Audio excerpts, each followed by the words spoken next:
Sometimes here at 60 Minutes, we're lucky enough to come across a seemingly ordinary New Zealander who's chucked it all in to do something different, something daring, something extraordinary. Stu Robertson is one of those people. 2 years ago, he was a high-flying, big-earning business owner, but then he and wife Semele packed up life as they knew it to travel the world, taking photos in the name of peace.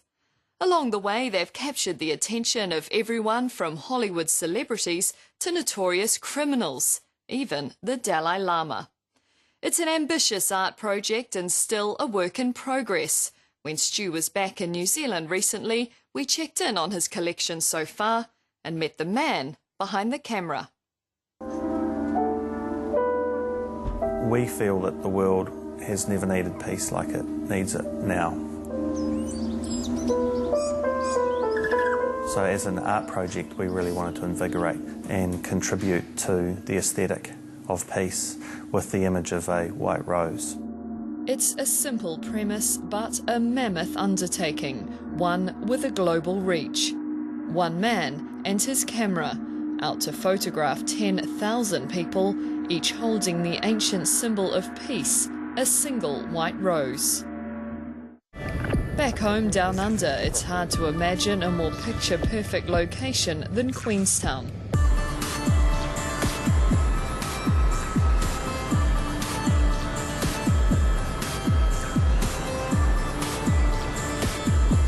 After more than 18 months on the road, the journey for Stu and Semele Robertson has come full circle, bringing them back to the very place where Peace in 10,000 Hands was conceived. We decided that we wanted to do an art project that had a cause, that was global. Being a Kiwi, we decided, Kiwis wanting to go global, so that's what we did. Today's subject is Louisa "Choppy" Patterson, a Queenstown helicopter pilot, a local icon. She's brought us to one of her favourite places, a frozen lake tucked deep in the mountains. That's nice. Yeah, that's beautiful. Do not move. That is awesome. If a picture paints 1,000 words, today there's only one word that matters. I'd like to say, welcome to Peace in 10,000 Hands. Thank you so much. Thank you for bringing us up here. So you turned to your family and your friends and said, I'm going to put a toothbrush and a camera in my backpack and go around the world taking photos of people holding a rose. They must have thought you were crazy. Well, I guess there's two schools of thought. There's the school of thought of the people who know me well, who would say typical, with a bit of an eye roll and a wink. And then there's the school thought of the people who don't know me that well, that think it's an impossible dream, basically, who have watched it happen. They sold their house to finance the project in part. Crowdfunding is also helping make it happen. Stu has taken 2,000 images so far, 8,000 to go. And the results, well, judge for yourself. It's not an art project about saving the world. It's not an art project that its aim is to bring peace to the planet. Well, this is a project that is creating a conversation for peace with the people that we interact with through the artwork that we create, through the films that we do.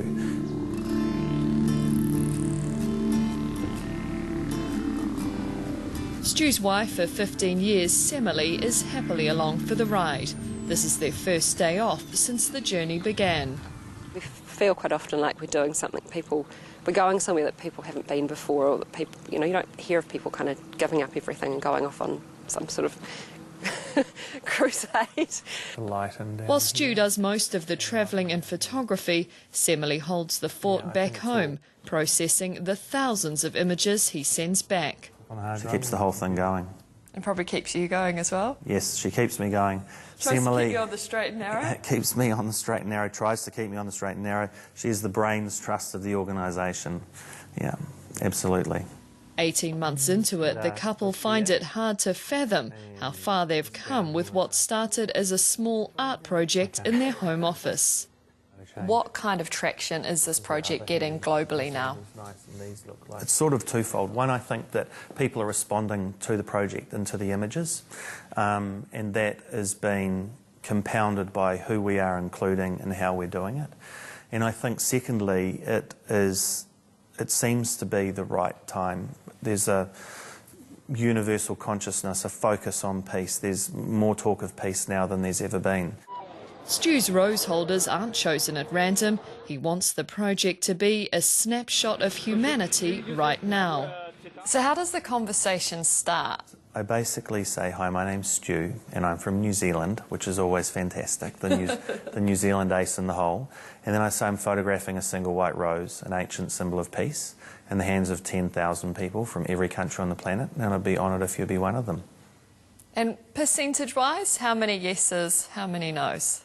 So I've gotten pretty good at analysing who I think will be a yes and who will be a no. Every now and then I will be in a situation where I really try and push it and try and get a no. So that means I approach people that I think will say no, which are normally quite... Just to test yourself. Just to test myself and to test the boundaries of what we're doing in the project and that sort of thing. And they're generally situations that are more precarious than not.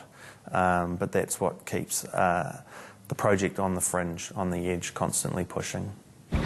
Memorably, Stu spent time in South Central LA with its most notorious and dangerous criminals.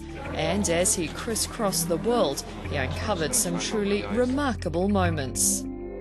As I was taking the photograph, I was kneeling in the road and the blanket fell off her baby's head. And this was her newborn baby that she was living in the street with. It's been a journey of extremes, from the third world to Hollywood, in search of celebrities willing to show their support, lend a hand.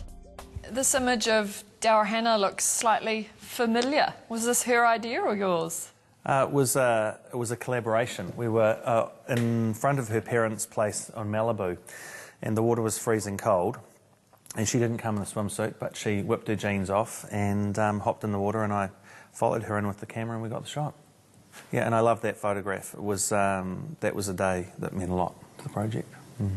And from one beautiful woman to another, there seems to be a theme emerging here, Stu. It does. Is it the Kiwi charm that you rely on? It might be the Kiwi charm. And interestingly, we usually always get invited to people's homes, so we spent a bit of time at Demi Moore's place. That'd be amazing, wouldn't it, if I spelt it wrong? Yeah, that'd be great. Thanks for what? He even compared jokes with funny man Ricky Gervais. And he was a nice man? Incredibly nice, very generous, did everything and more. We took multiple photos of him. The photo shoot lasted for quite a while.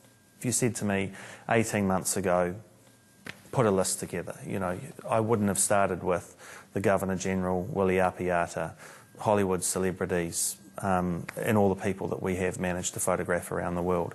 But the momentum has started to speed up, which has already added to the proof of concept, which is why we started. But the reality of this project is far from the glitz of the A-listers. It's been gruelling at times, relentless. No, there's not a lot of glamour. You know, there's travelling coach, using buses, sharing bathrooms, the odd park bench. It's really about getting to the places to get the shot. It's not so much about the comfort of the journey, which to me just makes the journey grittier. Still to come, Stu pulls off the seemingly impossible, securing time with the Dalai Lama, and he unveils the stunning result. I knew that it would be a fraction of a moment of time if it happened to actually get the photograph.